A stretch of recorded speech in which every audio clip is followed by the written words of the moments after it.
तो good morning students, today will study laws of vector addition. देखेंगे हम vectors को कौन से रूल्स के अकॉर्डिंगली, कौन से लॉज के अकॉर्डिंगली हमें ऐड करना है और ये अलजेब्रिक लॉज से किस तरह डिफरेंट है। अब तक हम ये तो जानते ही हैं कि अगर हमें वेक्टर को रिप्रेजेंट करना है ज्योमेट्रिकली तो हम एरो बना के रिप्रेजेंट करते हैं, जहां पे एरो की लेंथ जो है वो उस वेक्टर का मैग्नीट्यूड और एरो हेड जिस डायरेक्शन में पॉइंट कर रहा होता है वो उस वेक्टर की डायरेक्शन होती है। तो सबसे पहला लॉ हम लेते हैं triangle law of vector addition. ये दो वेक्टर्स को ऐड करने का प्रोसेस बताता है हमें कि हम किस तरीके से, किस मेथड से दो वेक्टर्स को ऐड कर सकते हैं। ये कहता है कि जिन दो वेक्टर्स को हम ऐड करना चाहते हैं, अगर उन दो वेक्टर्स को हम एक ट्राइंगल के दो कॉन्जिक्यूटिव साइड से रिप्रेजेंट करते हैं, both in magnitude as well in direction, तो तीसरा साइड जो इस ट्राइंगल का है ऑपोजिट सेंस में, वो इनके रिजल्टेंट को यानी कि इनके सम को रिप्रेजेंट करता है। फिर से समझते हैं क्या कहा दो वेक्टर्स हमें ऐड करने हैं, से ए एंड बी। हमने एक एरो ड्रॉ किया वेक्टर ए को रिप्रेजेंट करने के लिए, ये एक ट्राइंगल का एक साइड हो गया। जैसे मान लो P Q R is a triangle, तो ये पी क्यू साइड हो गया ट्राइंगल का। एरो की डायरेक्शन पी से क्यू की तरफ है, यानी कि वेक्टर ए की डायरेक्शन पी से क्यू की तरफ है। अब हम क्यू तक पहुंच चुके हैं, तो हमने दूसरा साइड क्यू से ड्रॉ करना है। दूसरे वेक्टर को जब हम रिप्रेजेंट करेंगे बी को, तो उसकी स्टार्टिंग, उसकी टेल जो है वो क्यू पे प्रेजेंट होगा, जहां पे वेक्टर ए का एरो हेड प्रेजेंट है। यहां से स्टार्ट करते हुए हमने वेक्टर बी ड्रॉ कर दिया क्यू आर के अलोंग। अब ट्राइंगल के दो कॉन्जिक्यूटिव साइड्स हो गए, एक पी क्यू एक Q R.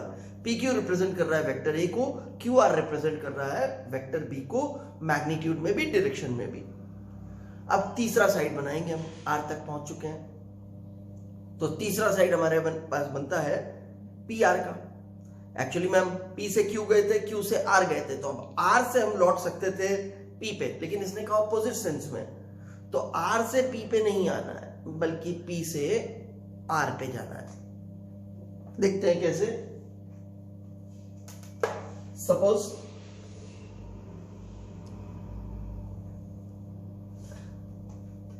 This arrow represents the first vector, से ए वेक्टर। कोई भी पहला हो सकता है, कोई भी दूसरा हो सकता है। वेक्टर एडिशन में vector A plus vector B और vector B plus vector A एक ही रिजल्ट देंगे। There will be no difference between the two. Final result हमारा सेम आएगा। अब वेक्टर ए हमने ड्रॉ कर दिया,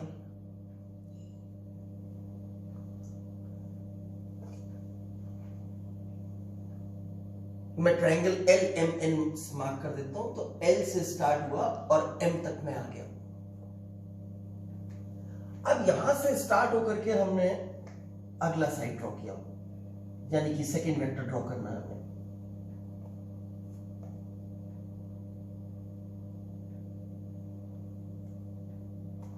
ये सपोज हमने दूसरा वाला वेक्टर ड्रॉ कर दिया, जिसे हम वेक्टर बी बोल रहे हैं।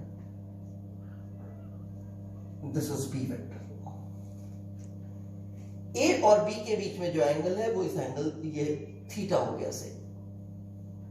अब हमें रिप्रेजेंट करना है इनके सम को, तो हम ट्राइंगल सबसे पहले कंप्लीट करेंगे।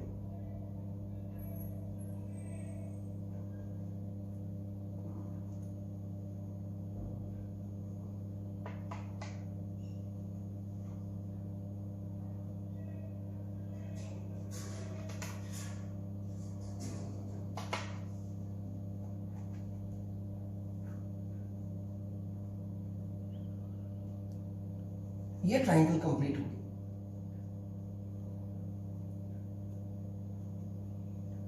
हमने स्टार्ट कहां से किया था? एल से। एल से हम कहां पे पहुंचे? एम पे ड्रॉ हुआ पहला वेक्टर हमारा, दैट इज वेक्टर ए। इसके बाद एम से हम चले एन पे पहुंचे। एम एन का जो एरो है वो वेक्टर बी को रिप्रेजेंट कर रहा है। तो ये एल से एन डायरेक्शन कहां से हुई? पहले वेक्टर की टेल से स्टार्ट करना है और सेकंड वाले के एरो हेड की तरफ जाना है, तो ये डायरेक्शन है इसकी। ये वेक्टर जो है रिजल्टेंट है।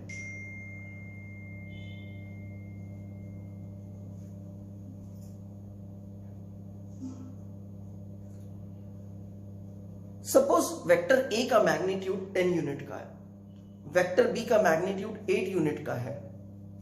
हमें मालूम है, इसका मतलब है कि ये वाली लेंथ जो है वो उस 10 यूनिट को और ये वाली लेंथ 8 यूनिट को रिप्रेजेंट कर रही है। ए 10 यूनिट का और बी जो है मैग्नीट्यूड में 8 यूनिट का है। तो ये 18 यूनिट का नहीं होगा, क्योंकि अगर 18 का हो गया, हो भी सकता है 18 का हो, लेकिन यहां पे नहीं है अभी ट्राइंगल में, क्योंकि अगर 18 का हो गया तो एल्जेब्रिक लॉ हो जाएगा, ये तो एल्जेब्रिकली ऐड हो गए।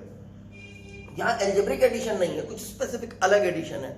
अगर ट्राइंगल बना है आपका, जैसे यहाँ पे ट्राइंगल ही बन गया है, तो प्रीवियस क्लासेस में आपने पढ़ा था ट्राइंगल के, किसी भी ट्राइंगल के दो साइड्स की लेंथ हमेशा तीसरे साइड से बड़ी होती है। ठीक है, इसका मतलब अगर ये 10 यूनिट का है, ये 8 यूनिट का है, तो ये 18 से छोटा ही होगा। ऐसा नहीं कह रहे हैं कि दो वेक्टर्स को हम ऐड करेंगे तो उनका मैग्नीट्यूड उनके सम के बराबर नहीं हो सकता, ये पॉसिबिलिटी है, ये सबसे बड़ी पॉसिबिलिटी, सबसे बड़े मैग्नीट्यूड मिलता है इससे हमें। अगर मान लो दो वेक्टर्स हमारे सेम डायरेक्शन के होते तो बड़ा आसान काम होता, हम पहला वेक्टर ड्रॉ कर लेते ये और दूसरा वेक्टर ड्रॉ करते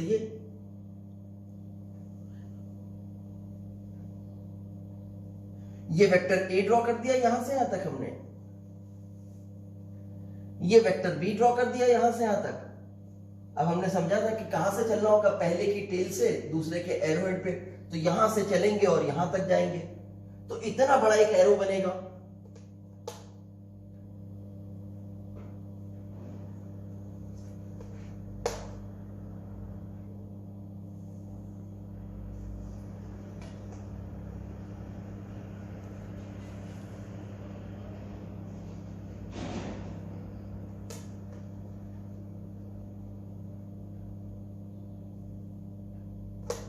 ये जो एरो बना है ये रिजल्टेंट होगा आर।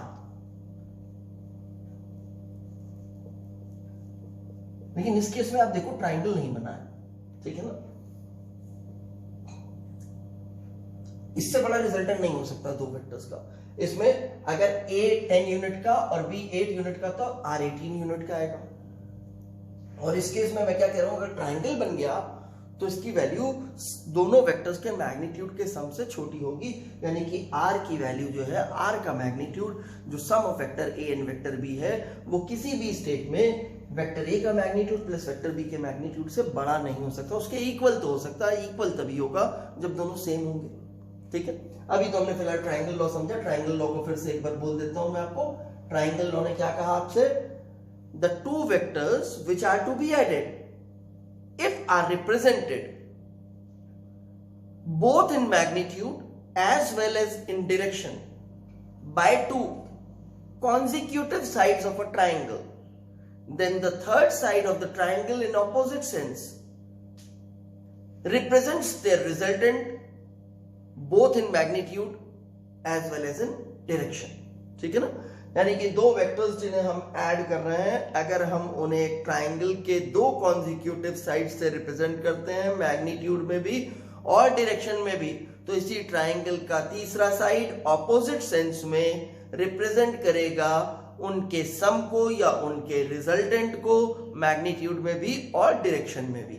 ठीक है ना, दोनों चीजें वही देगा।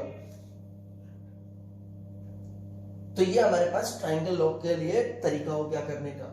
अब आर वेक्टर को रिप्रेजेंट करने के लिए हमें उसका मैग्नीट्यूड और डायरेक्शन देना होता है। आर वेक्टर का मैग्नीट्यूड और आर वेक्टर की डायरेक्शन बतानी पड़ेगी हमारे को।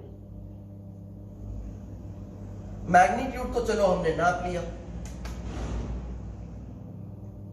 कैसे नाप लिया, हमने ए मेजर करके ड्रॉ किया होगा, क्योंकि लेंथ होगी तभी तो मैग्नीट्यूड को रिप्रेजेंट करेगा। बी की लेंथ मेजर करके ड्रॉ किया था, और फिर हमने जो आर वेक्टर बनाया उसकी लेंथ भी मेजर कर ली। इस मेजरमेंट को करने के लिए हमने जो है एक स्केल लिया होगा, हमने कुछ माना होगा कि ये इसके इक्विवेलेंट है। अभी करके दिखाऊंगा आपको वो चीज।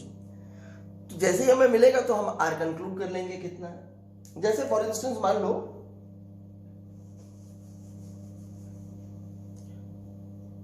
मैंने कहा कि मेरे को दो फोर्सेस ऐड करनी है।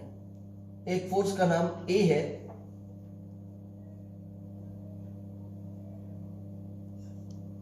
जो 40 न्यूटन ईस्ट है, और दूसरी फोर्स का नाम बी है जो 30 न्यूटन नॉर्थ है।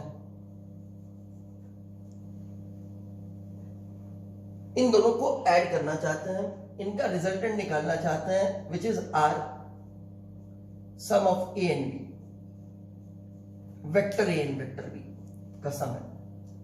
तो हमने क्या किया, हमने ऐसे माना लेट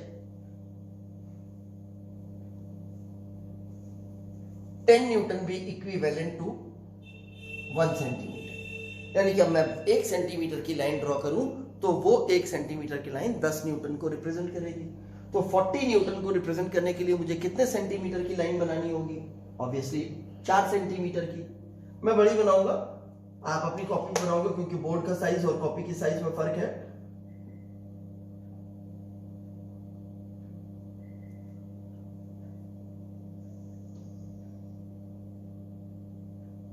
मान लो ये 4 सेंटीमीटर मैंने नाप करके बना दिया, 1 सेंटीमीटर, 2 सेंटीमीटर, 3 सेंटीमीटर और ये 4 सेंटीमीटर। मैंने 4 सेंटीमीटर मेजर करके एक लाइन ड्रॉ कर दी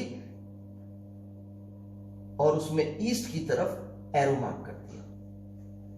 ये वेक्टर ए रिप्रेजेंट हो गया। नीचे डायरेक्शंस को मार्क कर देता हूं, ये ईस्ट है, ये वेस्ट है, ये नॉर्थ, ये साउथ। ऐसे ईस्ट कंसिडर कर रहे हैं, ठीक है ना। आप कॉपी पर रखोगे तो आपको ऐसे नॉर्थ दिखाई देगा जैसे आप मेजर करते थे। अब हम आते हैं दूसरे वेक्टर को ड्रॉ करने के लिए। तो दूसरा वेक्टर कहां से ड्रॉ होगा? जहां पहले का एरो हेड पहुंच गया है वहां से दूसरा वेक्टर बी ड्रॉ होगा। तो बी ड्रॉ करने के लिए अब हम बी ड्रॉ करते हैं।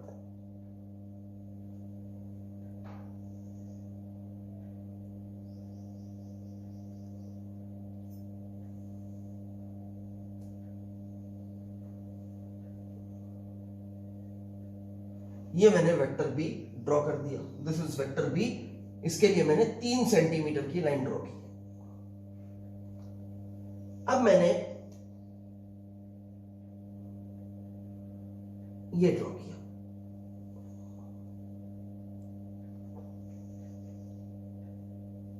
का ये जो है वो आर हो गया वेक्टर, जिसका मतलब है sum of vector A and vector B, ठीक है। इसकी लेंथ मैं मेजर कर लेता हूं कितनी आ रही है। 5 सेंटीमीटर आएगी इसकी लेंथ। अगर मैं ये 4 सेंटीमीटर और ये 3 सेंटीमीटर ड्रॉ करता हूं, पाइथागोरस थ्योरम से भी आप चेक कर सकते हो, 5 सेंटीमीटर आ रही है। तो जैसे ही 5 सेंटीमीटर आया तो मुझे मालूम है 1 सेंटीमीटर का मतलब 10 न्यूटन, तो 5 सेंटीमीटर का मतलब हो गया 50 न्यूटन। तो मुझे इसका मैग्नीट्यूड तो तुरंत ही मिल गया 50 न्यूटन। लेकिन मुझे थोड़ी सी डायरेक्शन की प्रॉब्लम है, क्योंकि अभी तक हमने इसमें डायरेक्शन तो बताई नहीं। तो हम डायरेक्शन देने के लिए जनरली इस एंगल के टर्म में डायरेक्शन बताते हैं। इसका मतलब we need to find this angle also. अब ये वाली चीज जो है वो बी का मैग्नीट्यूड है। अगर मैं ये ट्राइंगल यूज करूं एम एन पी, तो it is a right angle triangle, जिसमें इस साइड की लेंथ को आप मान लो बी है, तो यहां से यहां तक की ये लेंथ जो है वो हो जाएगी बी साइन थीटा, ट्रिग्नोमेट्री लगा करके। ये थीटा के ऑपोजिट है, यानी कि परपेंडिकुलर है। तो length N P upon length M N equals to sine theta. इसका मतलब length N P equals to length M N into sine theta. Length M N को बी का मैग्नीट्यूड लिख रहे हैं, बी लिख दिया। बी का मैग्नीट्यूड लिखने के लिए आप कैसे कैसे लिख सकते हो? या तो आप ऐसे लिख दो ये बी का मैग्नीट्यूड है, या फिर बी लिखो उसके ऊपर एरो मत लगाओ तो भी है बी का मैग्नीट्यूड है। सेम तरीके से ये वाली लेंथ निकाल लेते हैं। ये लेंथ हो गई B cos theta, B cos theta. अब ट्राइंगल यूज करते हैं एल एन पी। ये triangle L N P right angle triangle, इसमें हमें इस साइड की लेंथ पता है बी साइन थीटा, हमें इस साइड की लेंथ भी पता है। ए का मैग्नीट्यूड मतलब कैपिटल ए, जैसे बी के लिए हमने कैपिटल बी यूज कर लिया मैग्नीट्यूड के लिए, वैसे ये वाली लेंथ ऐड कर दें बी कॉस थीटा, यानी कि यहां से यहां तक की लेंथ है capital A plus B cos theta, यहां से एल से लेके पी तक की लेंथ। तो अब tan अल्फा निकल सकता है आसानी से, tan अल्फा लिख लेते हैं। tan अल्फा इक्वल्स टू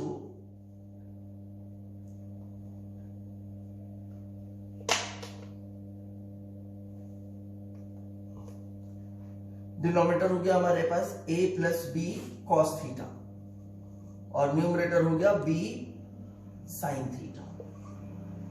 ठीक है ना। सेम तरीके से यहां पे हम ये एंगल निकाल लेंगे।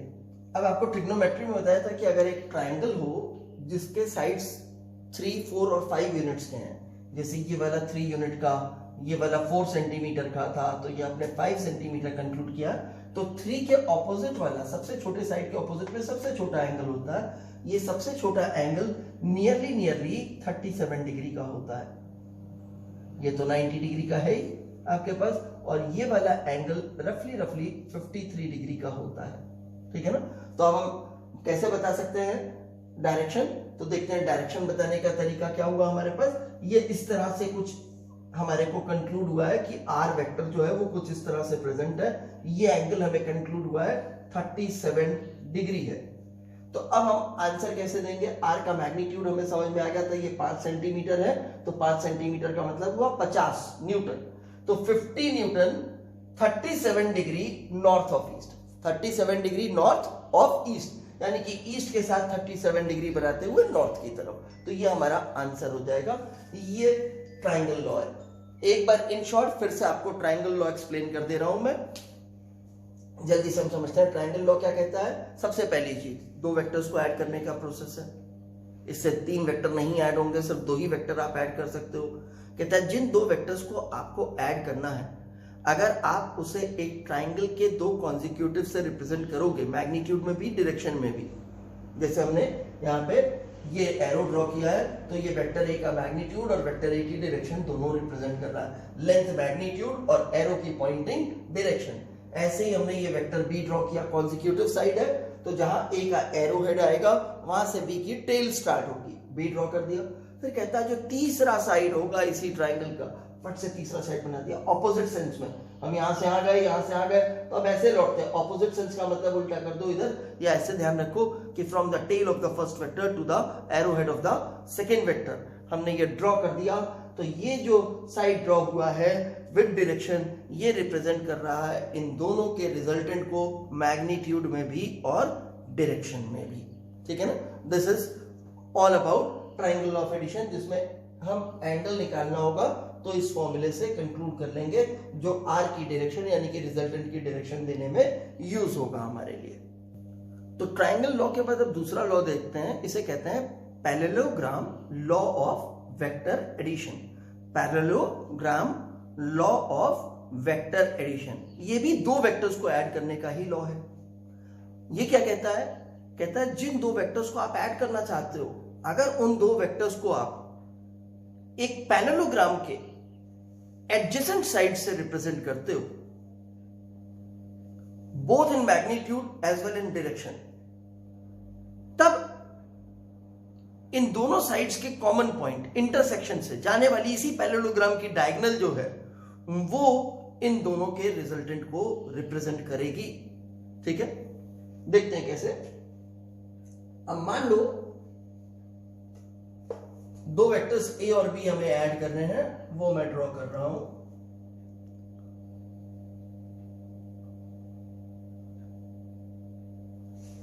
ये सपोज वेक्टर ए रिप्रेजेंट हुआ, both in magnitude as well in direction.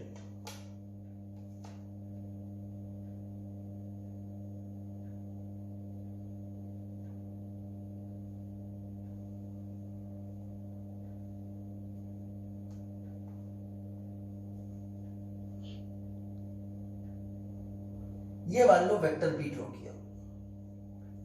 जब एडजेसेंट साइड्स हैं तो दोनों को इनिशियल वेक्टर्स होंगे इसमें, यानी कि दोनों की टेल्स एक ही पॉइंट पे होंगी। अब सबसे पहले तो पैरेललोग्राम कंप्लीट किया जाए। सबसे पहले हम पैरेललोग्राम कंप्लीट करने की बात करते हैं।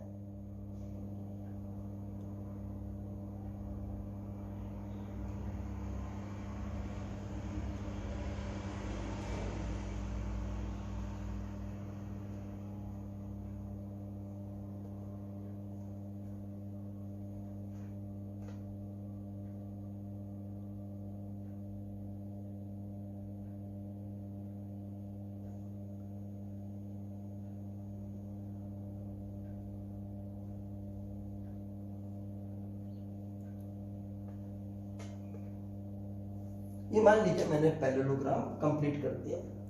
तो अब इसने कहा था कि अगर आपको दो वेक्टर्स को ऐड करना है और उन दोनों वेक्टर्स को आप एक पैरेललोग्राम के दो एडजेसेंट साइड से रिप्रेजेंट करते हो, मैग्नीट्यूड में भी और डायरेक्शन में, तब उन दोनों साइड के इंटरसेक्शन से जो डायगोनल बनेगी, इनका इंटरसेक्शन ये हो गया, यहां से जो डायगोनल बनेगी वो डायगोनल रिप्रेजेंट करेगी इनके रिजल्टेंट को, यानी कि ये वाली डायगोनल।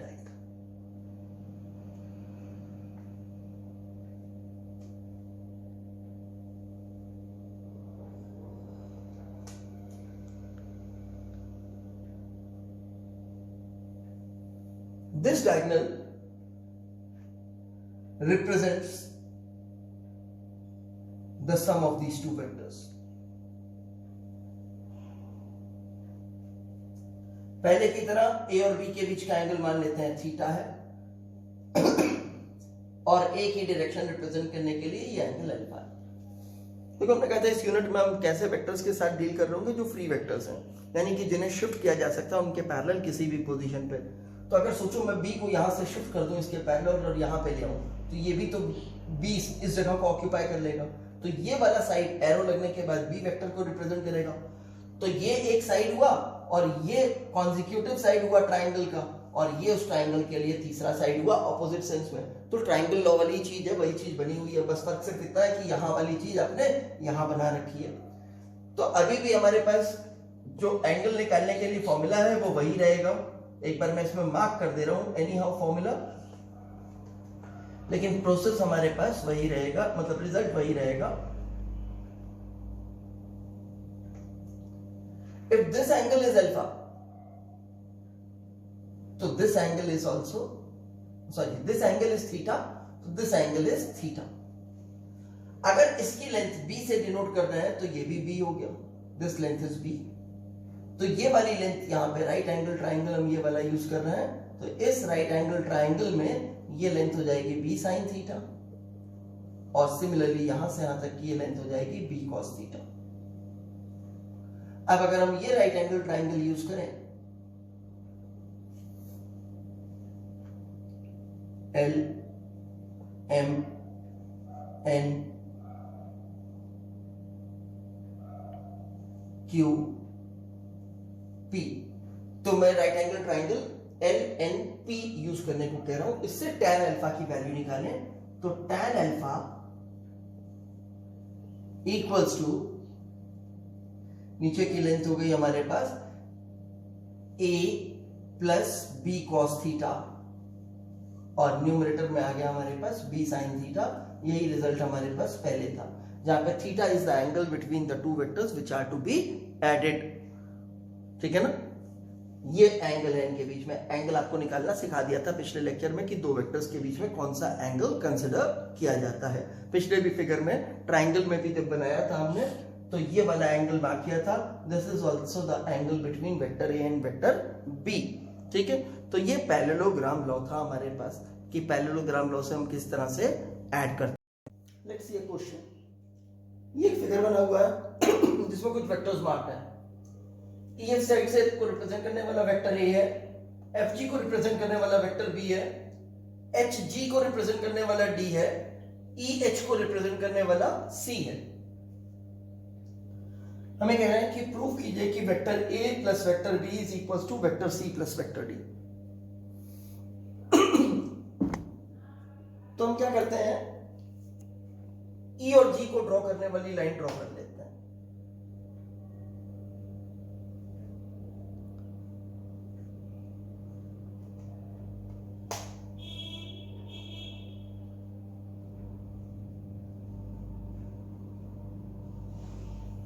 ये हमने ड्रॉ कर दी। अगर ऐसे लिखता हूं मैं EF वेक्टर, तो इसका एक मतलब हुआ एक वेक्टर जो E और F को ज्वाइन करने वाली लाइन के बराबर मैग्नीट्यूड रखता है और जिसकी डायरेक्शन E से F की तरफ है, यानी कि ये वेक्टर A हो गया, दिस इज वेक्टर A। और इसी तरह अगर मैं लिखता हूं FG वेक्टर, तो इसका मतलब F पे जिसकी टेल है, G पे जिसका एरो हेड है, वो वाला वेक्टर यानी कि वेक्टर B हो गया। ऐसे लिखा इसे, तो ये वेक्टर बी हो गया। इस तरह से हम वेक्टर्स का रिप्रेजेंटेशन कर सकते हैं। अब मैंने एक ट्राइंगल चूज किया, लिखा फ्रॉम ट्राइंगल EFG,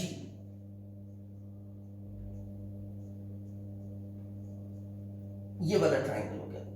मैंने देखा इस ट्राइंगल का एक साइड एक वेक्टर से रिप्रेजेंटेड है, दूसरा साइड दूसरे वेक्टर से रिप्रेजेंटेड है, और ये दोनों कॉन्जिक्यूटिव साइड्स हैं। तो ट्राइंगल लॉ के अकॉर्डिंगली इन दोनों का सम होना चाहिए ये वाला वेक्टर। तो मैं ऐसा लिख सकता हूं कि EF vector plus FG vector equals to EG vector. ठीक है, एक ये वेक्टर जो है एक ट्राइंगल के साइड को रिप्रेजेंट कर रहा है मैग्नीट्यूड और डायरेक्शन में, उसी ट्राइंगल के कॉन्जिक्यूटिव साइड को FG वेक्टर रिप्रेजेंट कर रहा है मैग्नीट्यूड और डायरेक्शन में।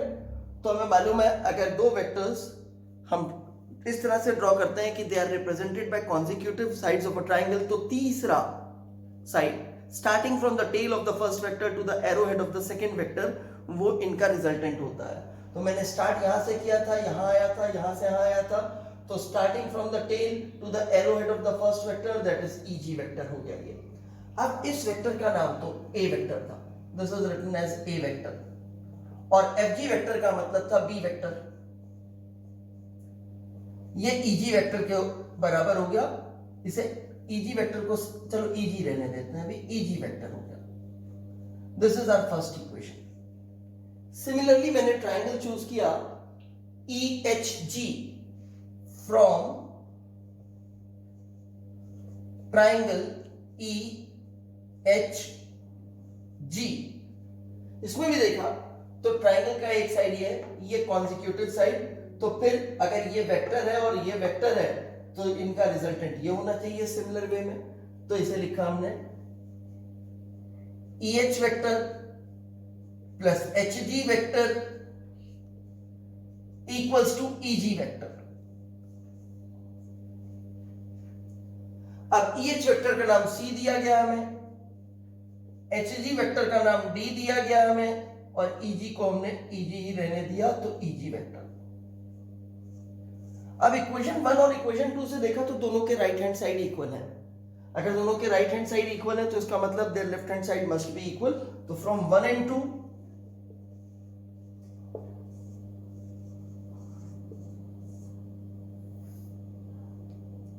Vector A plus vector B equals to vector C plus vector D, ये हमने प्रूव कर दिया। ठीक है ना, QED क्वाड इरैड डेमोन्स्ट्रेटम, क्वाड इरैड डेमोन्स्ट्रेटम, जिसका मीनिंग है whatever was asked to prove has been proved. ठीक है, जो आपने प्रूव करने को कहा था वो प्रूव कर दिया है। तो ये क्वेश्चन हमारा सॉल्व हो गया। देखो अब तक हम समझते हैं कि नेगेटिव वेक्टर का मतलब क्या होता है।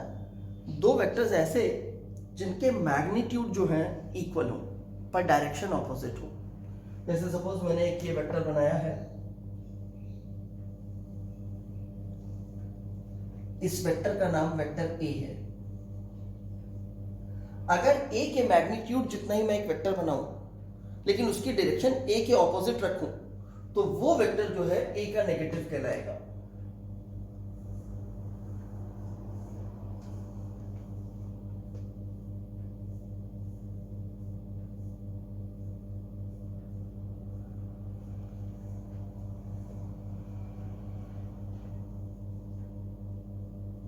जैसे सेम लेंथ की मैंने लाइन बना दी पर एरो इधर लगा दिया और इस वेक्टर को नाम दिया B वेक्टर। तो ये vector A vector is negative of B vector, या आप कह सकते हैं B vector is negative of A vector. ये दोनों एक दूसरे के नेगेटिव वेक्टर हैं।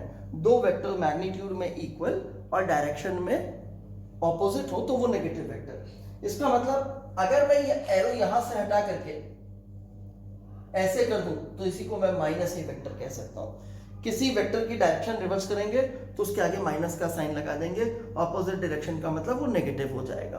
ठीक है, चलिए अब हम देखते हैं हमें दो वेक्टर्स को ऐड करने का तरीका आ गया है, लेकिन अगर दो से ज्यादा वेक्टर हुए तो हम कैसे ऐड करेंगे? तो उसके लिए हमारे पास है पॉलीगन लॉ। अब पॉलीगन लॉ क्या कहता है? बड़ा सिंपल सा लॉ है। ये कहता है कि जितने भी वेक्टर्स हैं आपको जो ऐड करने हैं, suppose n number of vectors हैं, तो आप उन n वेक्टर्स को एक पॉलीगॉन के कॉन्जिक्यूटिव साइड से रिप्रेजेंट करना शुरू कीजिए।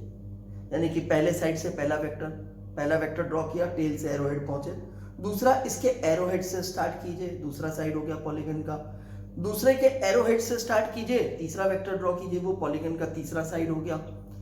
ऐसे तीसरे के एरोहेड से चौथा वेक्टर ड्रॉ कीजिए, उसके एरोहेड तक का चौथा साइड हो गया, एंड सो ऑन। आप ड्रॉ करते जाइए, सारे n वेक्टर्स ड्रॉ कर लीजिए। जब सारे वेक्टर्स आपके ड्रॉ हो जाए तो पहले के एरोहेड से स्टार्ट कीजिए, पहले की टेल से स्टार्ट कीजिए और आखिरी वाले nth वेक्टर के एरोहेड तक एक एरो ड्रॉ कर दीजिए। वो इन सारे वेक्टर्स का रिजल्टेंट होगा। देखिए क्या, जैसे मैंने ये लिया एक वेक्टर, कहा दिस इज वेक्टर से A, इसके एरोहेड से मैंने दूसरा वेक्टर ड्रॉ किया, से दिस इज वेक्टर B। हम ऐसा मान रहे हैं कि ये किसी पॉलीगन के दो कॉन्जिक्यूटिव साइड हो चुके हैं। ये तीसरा वेक्टर ड्रॉ किया मैंने, से वेक्टर C।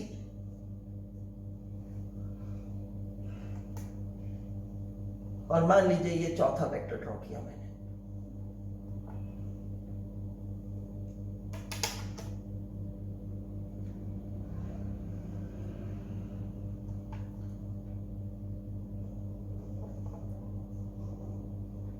मान लो इन्हीं को हमें सम अप करना था, चार वेक्टर्स को, तो अब चारों हमने ड्रॉ कर दिए हैं एक पॉलीगन के साइड्स, कॉन्जिक्यूटिव साइड से। पहले वेक्टर को पहला साइड, दूसरा वेक्टर दूसरे साइड को, तीसरा वेक्टर तीसरे को, चौथे को रिप्रेजेंट कर रहा है। अब कहा जब सारे वेक्टर्स ड्रॉ हो जाए तो पहले की टेल पे आइए, यहाँ पे, यहां से चलिए और दूसरे के एरोहेड तक का एरो ड्रॉ कर दीजिए। यानी कि ये जो एरो अब हम ड्रॉ कर रहे हैं,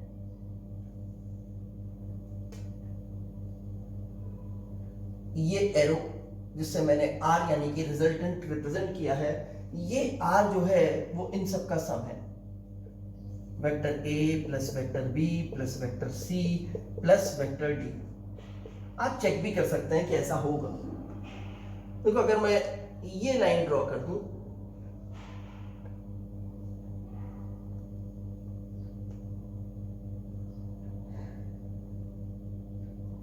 तो ये एरो यहां तक होगा, फिर एरो दिखेगा नहीं, इसलिए यहां पे मार्क किया है यहां तक।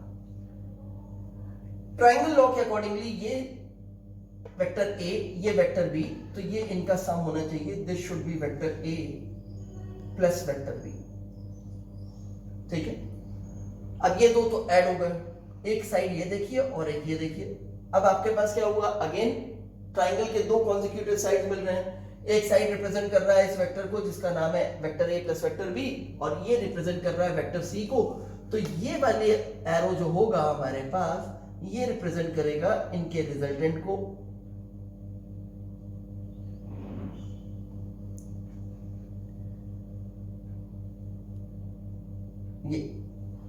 ये क्या हो गया हमारे पास, vector A plus vector B plus vector C हो गया। और अब एक साइड ये ले लीजिए ट्रायंगल का, एक साइड ये ले लीजिए, ये ड्रॉ किया इसके एरोहेड से दूसरा, तो फिर ये दोनों कॉन्जिक्यूटिव साइड हो गए, तो ये इनका रिजल्टेंट हो गया। यानी कि R हो गया vector A plus vector B plus vector C plus vector D। ठीक है ना। तो अगर हमारे पास दो से ज्यादा वेक्टर्स होंगे तो उनको ऐड करने के लिए हम पॉलीगन लॉ यूज करेंगे। इससे कोई फर्क नहीं पड़ेगा कि पॉलीगन लाइंस को कट कर जाए। मान लो आप ऐसे स्टार्ट करते हैं, एक और ड्रॉ करके हम देखते हैं।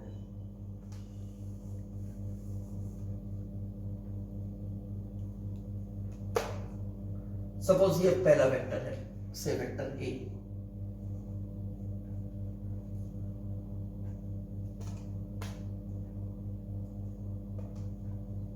ये मान लो वेक्टर B है,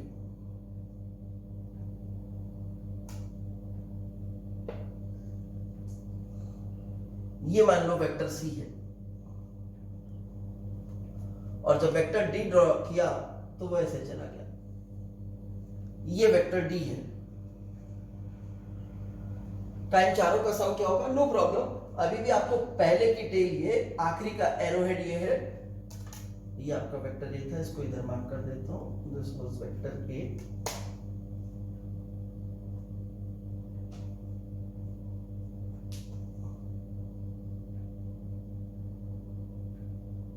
ये ड्रॉ किया आपने,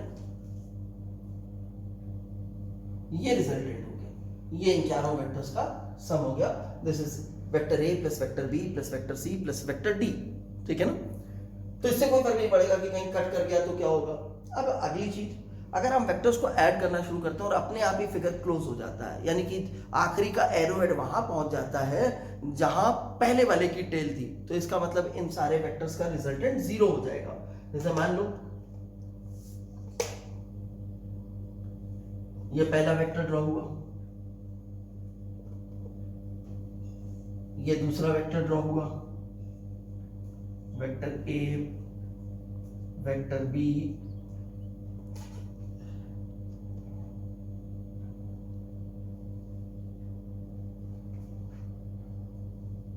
ये वेक्टर सी,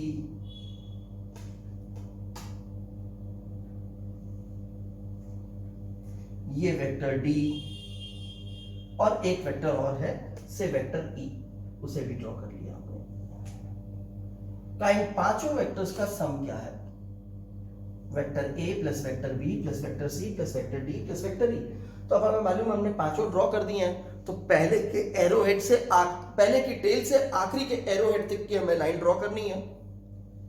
तो पहले की टेल ये, आखिरी का एरोहेड भी यही, तो वो लाइन जो हम ड्रॉ करेंगे उसकी लेंथ कितनी हो गई? 0, क्योंकि हमें ड्रॉ करने की जरूरत ही नहीं है, तो दोनों एक ही पॉइंट हो गए। इसका मतलब इन सब के रिजल्टेंट का समेशन 0 हो गया, ठीक है? तो इन सारे वेक्टर्स का रिजल्टेंट नल वेक्टर हो गया।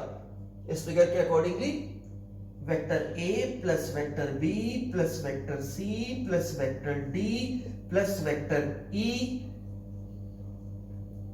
इक्वल्स टू नल वेक्टर, ये 0 वेक्टर हो गया हमारे पास, ठीक है? देखो, अगर आपके पास एक इक्विलैटरल ट्राइंगल है, आप 3 वेक्टर ड्रॉ करते हो और उससे आपका एक इक्विलैटरल ट्राइंगल बन जाता है,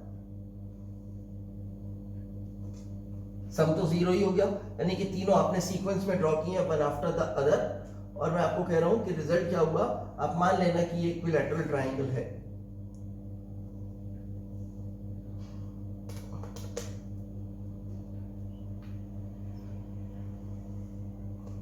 assume this to be equilateral triangle।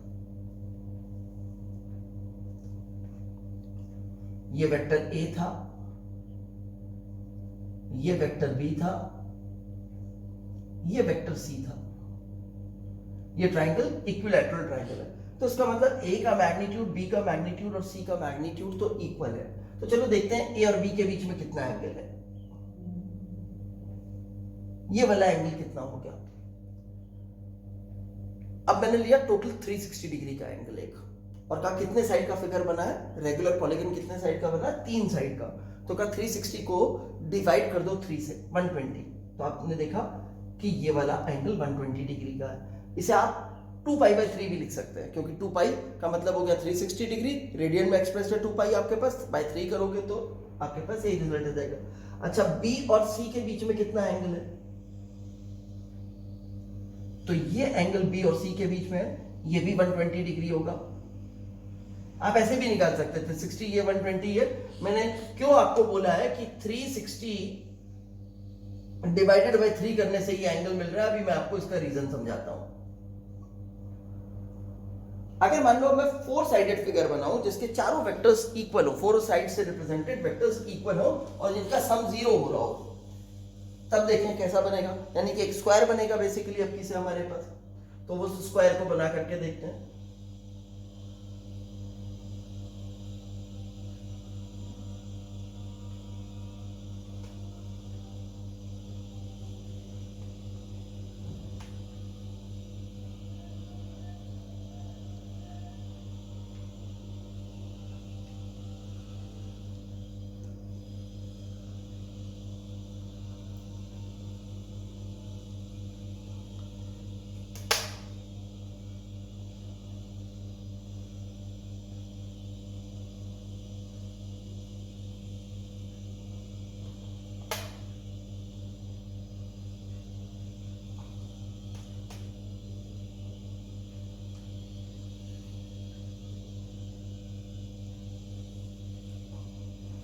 मान लीजिए ये 4 वेक्टर्स मैंने बनाए हैं, this is vector A, vector B, vector C, vector D, इन चारों के मैग्नीट्यूड इक्वल थे और ये एक स्क्वायर के कॉन्जिक्यूटिव साइड्स को रिप्रेजेंट कर रहे थे। यहां पहुंचे इसके एरोहेड से यहां, दूसरे के एरोहेड से यहां, सी के एरोहेड से यहां, तो पहले की टेल और आखिरी का एरोहेड मिल चुका है तो सम तो 0 ही है। कहा ए और बी के बीच में कितना एंगल है? 90 डिग्री। कहा कैसे निकालें इस 90 को? फिर 360 डिग्री वाला ही एंगल लिया। कितने साइड का फिगर बना है? कितने साइड का रेगुलर पॉलीगन है? 4 साइड का, तो 360 बाय 9, 360 बाय 4 कितना आ गया? 90 डिग्री। इसमें 360 बाय 3 किया था। आप यहां पे भी चेक कर सकते हो, सब जगह यही 90 डिग्री का एंगल है। अब देखो मैं क्या कहना चाहता हूं, आपको इस बात को ध्यान दो। अगर मेरे पास n साइडेड रेगुलर पॉलीगन हो गया, मेरे पास n साइडेड रेगुलर पॉलीगन है, n3 भी हो सकता है, 4 भी हो सकता है, 5 भी, 6 भी, 7 भी, 20 भी, 100 भी, कुछ भी हो सकता है, ठीक है ना। तो एक n साइडेड रेगुलर पॉलीगन है और कॉन्जिक्यूटिव चलना है हमारे को, वन आफ्टर द अदर। इसके कॉन्जिक्यूटिव साइड जो है वो वेक्टर्स को रिप्रेजेंट कर रहे हैं, सारे साइड्स मतलब वेक्टर्स को रिप्रेजेंट कर रहे हैं। तो अब सारे साइड्स को हमें कॉन्जिक्यूटिव ऑर्डर में वेक्टर से रिप्रेजेंट करना है। जैसे 3 साइडेड था तो ये कॉन्जिक्यूटिव ऑर्डर बना, तो पॉलीगन तो हमारा कंप्लीट हो गया। तो इनका सम कितना होगा? अब 0 होगा। लेकिन मुझसे क्वेश्चन ऐसे पूछ लिया तो मैंने तुरंत 0 बता दिया, लेकिन मुझे ऐसे दिया। मुझसे इसने कहा कि मेरे पास 5 वेक्टर्स हैं, सबके मैग्नीट्यूड इक्वल है, ठीक है। 5 वेक्टर्स हैं, सबके मैग्नीट्यूड इक्वल है और कोई भी 2 कॉन्जिक्यूटिव वेक्टर्स ले लो, जैसे ए बी सी डी ई ऐसे करके मेरे को वेक्टर्स दिए थे। कहा ए बी सी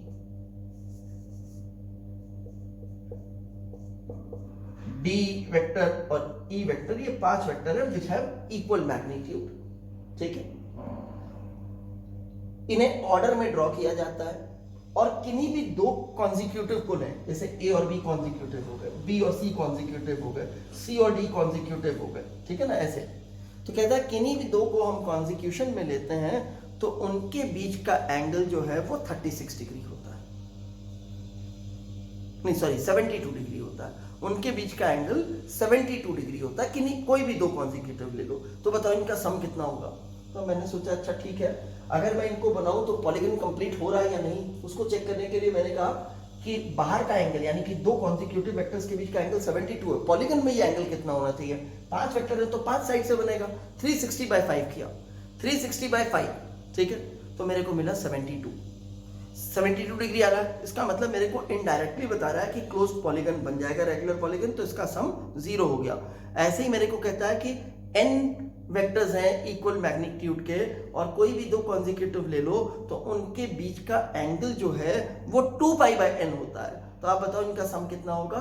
तो इनका सम 0 होगा। 2 पाई बाय n होने का मतलब है क्लोज्ड रेगुलर पॉलीगन बन जाएगा। अब देखते हैं एनालिटिकल मेथड। अब तक हम जो कर रहे थे वो ज्योमेट्रिकल मेथड थे, ड्रॉ कर करके करना था हमारे को। अब हम एनालिटिकल मेथड की बात करते हैं, यानी कि हमारे पास कोई मैग्नीट्यूड निकालने का भी फॉर्मूला बन जाए। 2 वेक्टर्स को आप ऐड करते थे तो उनके रिजल्टेंट की डायरेक्शन देने के लिए तो फॉर्मूला आपने निकाल लिया था tan अल्फा का, लेकिन मैग्नीट्यूड तो आपको नाप के ही करना पड़ रहा था। तो अब हम एक ऐसा फॉर्मूला देखना चाहते हैं जिससे हमें मैग्नीट्यूड का भी रिजल्ट मिल जाए। तो पहले तो मैं 2 वेक्टर्स बना लेता हूं और उनका रिजल्टेंट मार्क कर लेता हूं।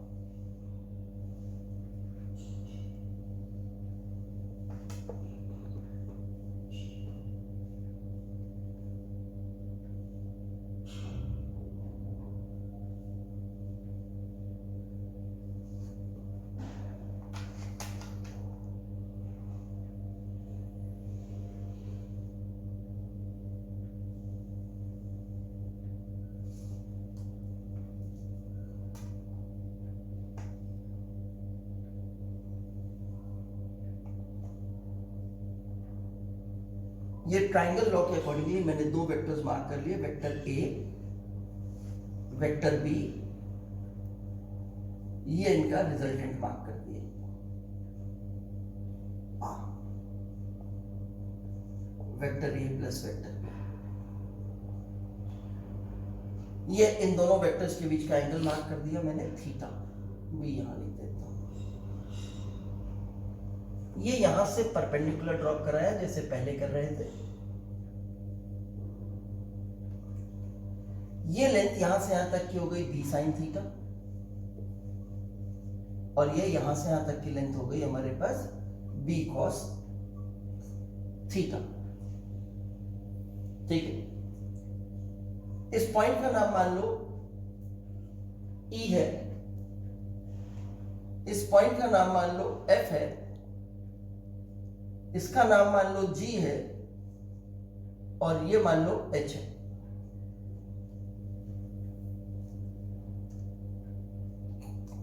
अब मैंने कहा कि from triangle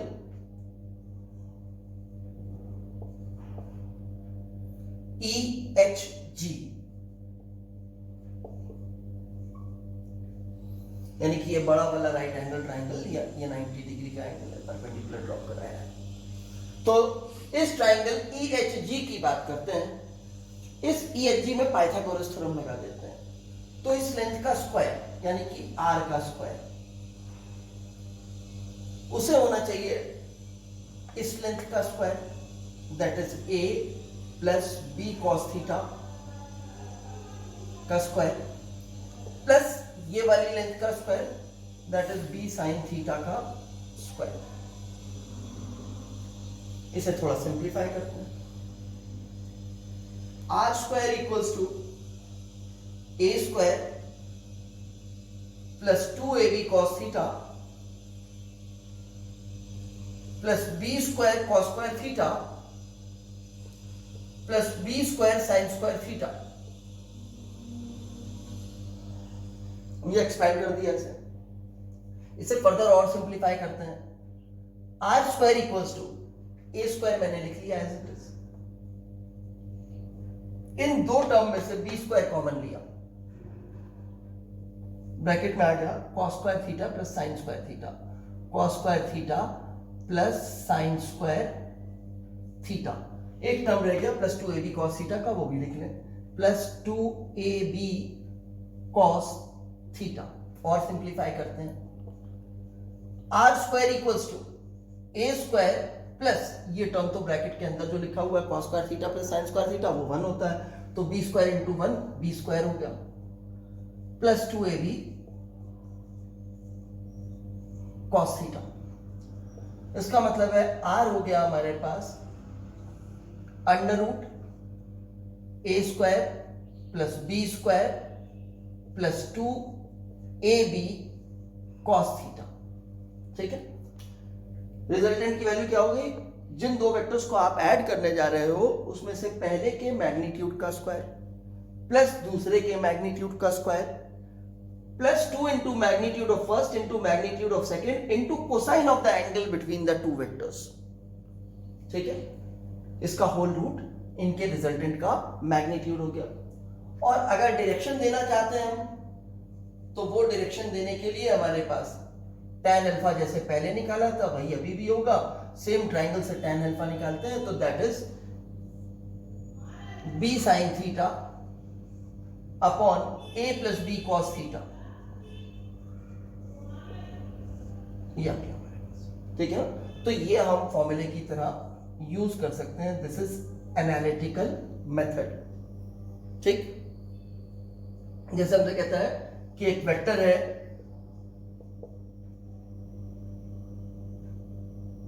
twenty metre east, एक वेक्टर है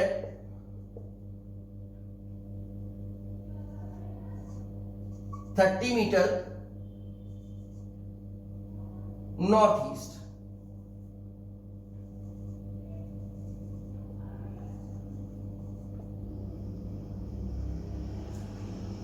find vector A plus B का मैग्नीट्यूड, इनके रिजल्टेंट का मैग्नीट्यूड, यानी कि आर निकालने को कह रहा है हमें, तो नो प्रॉब्लम, फॉर्मूला यूज करते हैं अपना। Vector A plus vector B का मैग्नीट्यूड इक्वल्स टू, आर का मतलब ही vector A plus vector B का मैग्नीट्यूड है, अंडर रूट ए स्क्वायर यानी कि 20 मीटर का स्क्वायर प्लस बी स्क्वायर यानी कि 30 मीटर का स्क्वायर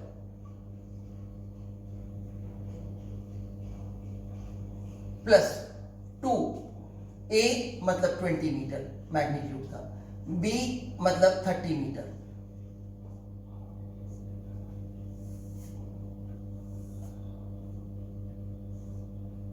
कॉस, आप दोनों के बीच का एंगल चेक करें, ईस्ट और नॉर्थ ईस्ट के बीच का एंगल, ये ईस्ट है ये नॉर्थ है, इनके एकदम बीचों बीच से जो जाएगा वो डायरेक्शन आपकी नॉर्थ ईस्ट होगी, this will be north east direction, this angle will be 45 degree.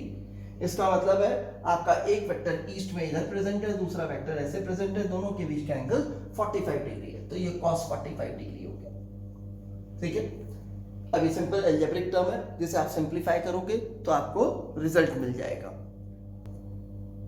देखो सब्ट्रैक्शन का प्रोसेस भी एक तरह का एडिशन ही है, क्योंकि अगर आप सोचो आपको पास कोई आर वेक्टर है जिसका मतलब है vector A minus vector B, तो एक्चुअली में आप इसको कह सकते हो इसका मतलब है vector A plus negative of vector B, ऐसे कह सकते हो आप इसे। नेगेटिव ऑफ वेक्टर बी का मतलब क्या होगा, एक ऐसा वेक्टर जिसका मैग्नीट्यूड तो बी के बराबर होगा लेकिन जिसकी डायरेक्शन क्या होगी, बी के ऑपोजिट होगी। सपोज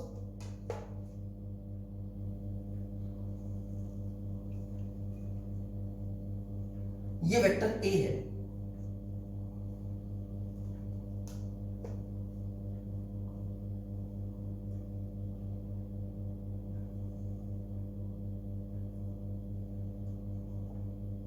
ये वेक्टर बी है, ए और बी के बीच का एंगल जो है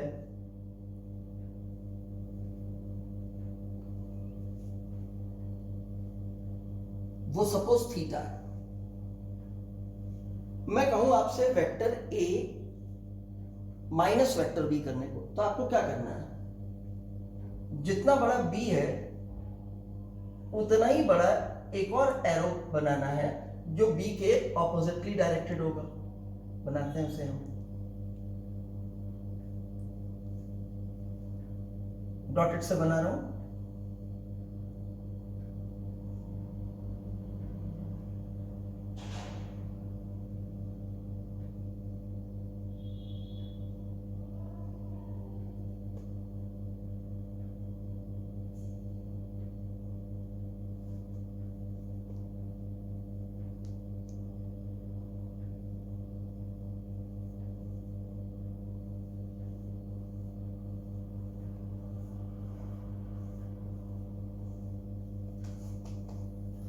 ये मैंने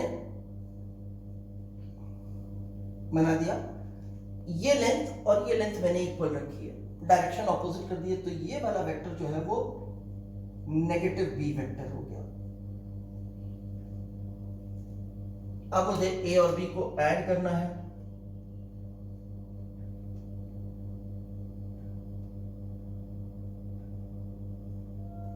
तो चलिए ए और बी को ऐड करते हैं।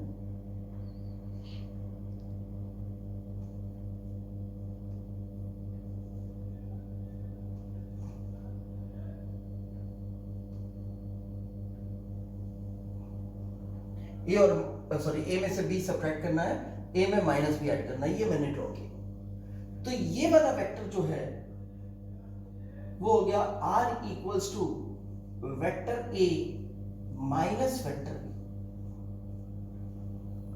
अच्छा, अगर ए और बी के बीच में एंगल थीटा है तो ए और माइनस बी के एंगल बीच में एंगल क्या हुआ, वो ये वाला एंगल हुआ, this is the angle between A and negative vector B. ये पूरा एंगल यहां से यहां तक का स्ट्रेट एंगल 180 डिग्री का था, उसमें से ये थीटा निकाल दीजिए तो ये एंगल है 180 डिग्री माइनस थीटा। अब मैं इसी फॉर्मूले को यूज करूं सम निकालने के लिए, तो r equals to under root A square, अभी भी ए स्क्वायर रहेगा, ये तो वेक्टर ही है,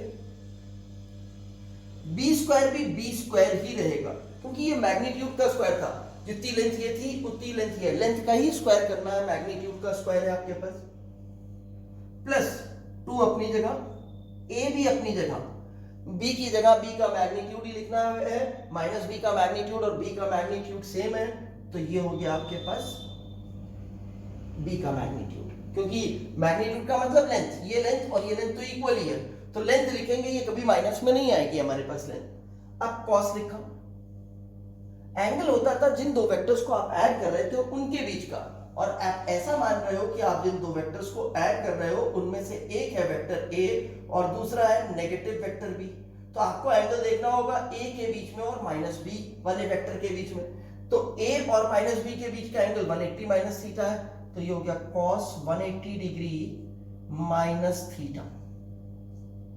ठीक है, इसे थोड़ा सिंप्लीफाई करते हैं, r equals to under root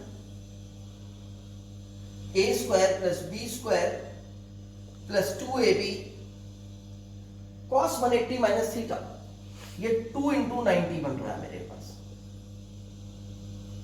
पहली चीज तो ये सेकंड क्वाड्रेंट का एंगल है, cos नेगेटिव होता है सेकंड क्वाड्रेंट में, तो माइनस में आएगा, तो मैंने माइनस में लिखा इसे। ठीक है, दूसरी चीज 2 हो गया इवन, तो cos cos ही रहेगा, और एंगल तो यही वाला लिखते थे, तो थीटा।